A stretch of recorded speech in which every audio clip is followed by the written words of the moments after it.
আকাশ ফুকনৰ নামত যেটো বাণীবদ্ধ টেপ দেখা গৈছে, টেপটো কিমান দূৰ সঁচা মিছা মই নাজানো, কিন্তু টেপটোত যিবিলাক শব্দ ব্যৱহাৰ কৰা হৈছে সি বিজেপি যিকোনো সদস্যৰ বাবে শোভা নাপায়।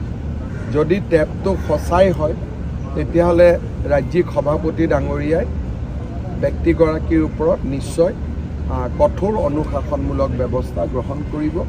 কাৰণ যি ধৰণে শব্দ ব্যৱহাৰ কৰা হৈছে বা যি ধৰণে টেলিফোনটোত কথা বতৰা কোৱা হৈছে সি ভাৰতীয় জনতা পাৰ্টিৰ কোনো সদস্যকে শোভা নাপায়।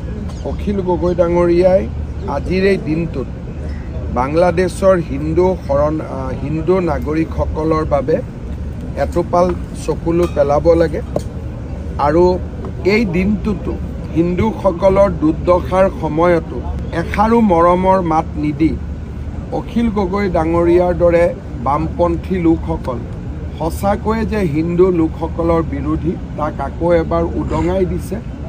গতিকে হিন্দু বিৰোধী এই ব্যক্তিগৰাকীক হিন্দু লোকে কি ধৰণে গ্ৰহণ কৰিব তাক সমাজে বিচাৰ বিবেচনা কৰি চোৱা উচিত।